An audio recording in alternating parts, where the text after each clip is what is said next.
इस वीडियो में हम आत्मा और ब्रह्म के तादात्म्य पर विचार करेंगे। उपनिषद दर्शन में आत्मा और ब्रह्म के बीच तादात्म्य उपस्थित करने का भरपूर प्रयत्न किया गया है। आत्मा और ब्रह्म अभिन्न हैं, ब्रह्म ही आत्मा है। आत्मा और ब्रह्म का एक दूसरे का पर्याय माना गया है। इसीलिए उपनिषद में आत्मा ब्रह्म के द्वारा आत्मा और ब्रह्म के बीच तादात्म्य को व्यक्त करने की कोशिश की गई है। डॉक्टर दास गुप्ता ने लिखा है, आत्मा और ब्रह्म की तादात्म्यता में ही उपनिषद शिक्षा का सारांश निहित है।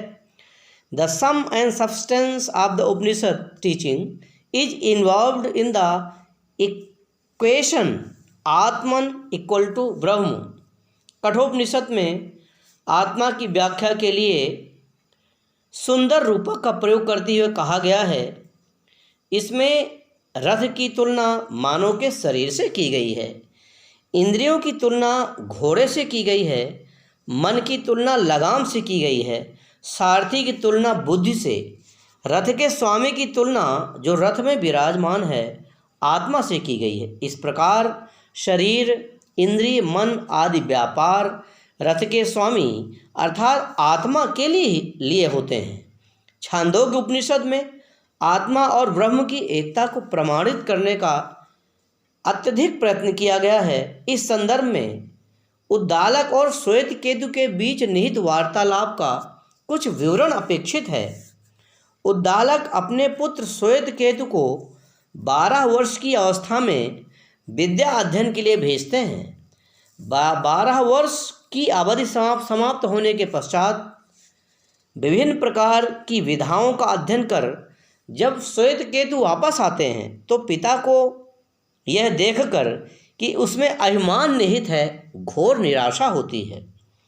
वे श्वेत केतु से प्रश्न करते हैं, क्या तुमने उस विद्या का अध्ययन नहीं किया जिसको सुन लेने पर सब कुछ सुन लिया जाता है, जिसको जान लेने से सब कुछ जान लिया जाता है, जिसको देख लेने से सब कुछ देख लिया जाता है। श्वेत केतु इस प्रश्न का निषेधात्मक उत्तर देते हैं। तदनंतर उद्दालक श्वेत केतु को चर्चित विद्या की शिक्षा देने का प्रयास करते हैं। उद्दालक श्वेत केतु को संध्या समय बुलाते हैं और जल से परिपूर्ण पात्र में नमक के ढेले को डालने का आदेश देते हैं। श्वेत केतु ऐसा ही करते हैं। उन्हें दूसरे दिन प्रातःकाल बुलाया जाता है। दूसरे दिन उपस्थित होने पर उद्दालक विगत संध्या में डाले गए नमक को लाने का आदेश देते हैं। श्वेत केतु उस पात्र में देखकर कहते हैं कि नमक घुल गया है। यह पूछे जाने पर कि नमक जल में घुल गया है यह कैसे समझा गया है, श्वेत केतु उत्तर देते हैं कि अनुभव के द्वारा इसे जाना गया है। उद्दालक श्वेत केतु को जल के विभिन्न अंशों ऊपर, मध्य और अन्य जगह कुछ उस पात्र में रखे जल को चखने का आदेश देते हैं। श्वेत केतु जल के विभिन्न अंशों को चखकर उन्हें नमकीन घोषित करते हैं।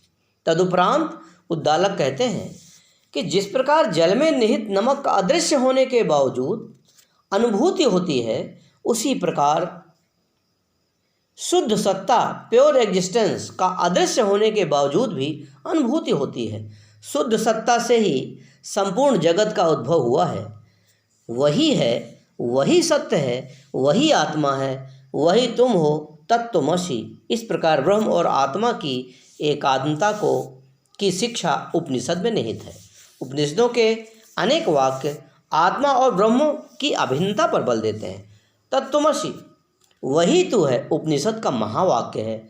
इस वाक्य के द्वारा ब्रह्म और आत्मा में एकता प्रमाणित की जाती है। उपरोक्त वाक्य की तरह अनेक वाक्यों के द्वारा आत्मा और ब्रह्म के अभेद का ज्ञान होता है। ऐसे वाक्यों में अहम ब्रह्मास्मि, मैं ब्रह्म हूँ, अयम आत्मा ब्रह्म, यह आत्मा ब्रह्म है आदि मुख्य हैं। शंकर ने आत्मा और ब्रह्म की तादात्म्यता पर जोर दिया है। आत्मा और ब्रह्म के विवरण उपनिषद में एक जैसे हैं। दोनों को चरम तत्व के रूप में प्रतिष्ठित किया गया है। दोनों को सतचित आनंद अर्थात सच्चिदानंद माना गया है। दोनों को सत्यम ज्ञानम अनंतम कहा गया है। दोनों को सत्यम शिवम सुंदरम माना गया है। दोनों के आनंदमय रूप पर जोर दिया गया है। दोनों को सभी ज्ञान का आधार बतलाया गया है। उपनिषदों का सिंहावलोकन यह प्रमाणित करता है कि आत्मा और ब्रह्म का वर्णन समानांतर चलता है। आत्मा के जागृत अवस्था के तुल्य ब्रह्म का विराट रूप है। स्वप्नावस्था के अनुरूप हिरण्यगर्भ रूप है। सुषुप्ति के सदृश ईश्वर रूप है और तुरीयावस्था के अनुरूप पर ब्रह्म रूप है। विराट ब्रह्म का विश्व में पूर्ण विकसित रूप है जो जागृत आत्मा जैसा है। विश्व से पृथक ब्रह्म का मौलिक रूप पर ब्रह्म है जो कि तुरीयावस्था के अनुरूप है। आत्मा तुरीयावस्था में अपनी सभी अभिव्यक्तियों से अलग है। उस अवस्था में विषयी और विषय एक ही हैं, अतः ब्रह्म के विषय में बतलाई गई विभिन्न धारणाएं आत्मा संबंधी विचारों से अनुकूलता रखती हैं। आत्मा और ब्रह्म की तादात्म्यता जिसका विवरण हम ऊपर कर चुके हैं, निम्नलिखित रूप से दर्शाया जा सकता है। विषयी आत्मा और विषय ब्रह्म। विषयी आत्मा में शारीरिक आत्मा विश्व, द बॉडीली सेल्फ विश्व, और विषय ब्रह्म में ब्रह्मांड व्यवस्थित विश्व, कास्मस, विराट अथवा वैश्वानर।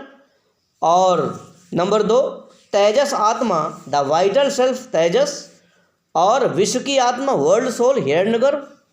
और इसी तरह बौद्धिक आत्मा द इंटेलेक्चुअल सेल्फ प्रज्ञा, और आत्म प्रकाश सेल्फ कॉन्शियसनेस ईश्वर गॉड। और तुरीयावस्था स्थित आत्मा तुरीया आनंद ब्रह्म। उपरोक्त विवेचन से यह प्रमाणित होता है कि किस प्रकार उपनिषद में आत्मा और ब्रह्म की एकात्मता को प्रमाणित किया गया है। आत्मा और ब्रह्म वस्तुतः एक और अभिन्न है। इसलिए उपनिषद में आत्मा और ब्रह्म के समीकरण को अर्थात आत्मा बराबर ब्रह्म को मान्यता दी गई है। आत्मा और ब्रह्म का तादात्म्य उपनिषद के विचारकों की महान देन है। इस योगदान की चर्चा करते हुए प्रोफेसर TMP महादेवन ने कहा है, प्राचीन ऋषियों ने जो असाधारण खोज की है वह यह है कि आत्मा ही ब्रह्म है, दोनों एक और अभिन्न हैं। यह एकात्मता का सिद्धांत उपनिषदों का विश्व की विचारधारा में महत्तम योगदान है। The remarkable discovery which the ancient seers made was that two are one and the same. The Atman is Brahma. The doctrine of unity is the greatest contribution which the Upanishads have made to the thought of the world. ब्रह्म और आत्मा एक ही तत्व की अलग अलग दृष्टियों से व्याख्या है। एक ही तत्व को आत्मनिष्ठ दृष्टि से आत्मा तथा वस्तुनिष्ठ दृष्टि से ब्रह्म कहा गया है। दोनों शब्दों का व्यवहार पर्यायवाची रूप में हुआ है। डॉक्टर राधाकृष्णन ने उपनिषद दर्शन के आत्मा एवं ब्रह्म के संबंध की व्याख्या करते हुए कहा है, विषयी और विषय, ब्रह्म और आत्मा, विश्वीय और आत्मिक दोनों ही तत्व एकात्मक माने गए हैं। ब्रह्म ही आत्मा है। तैत्तिरीय उपनिषद में भी कहा गया है, वह ब्रह्म जो पुरुष के अंदर है और वह जो सूर्य में है, दोनों एक हैं। उपनिषद दर्शन में विषयी और विषय, आत्मा और अनात्म के बीच तादात्म्यता उपस्थित हो गई है।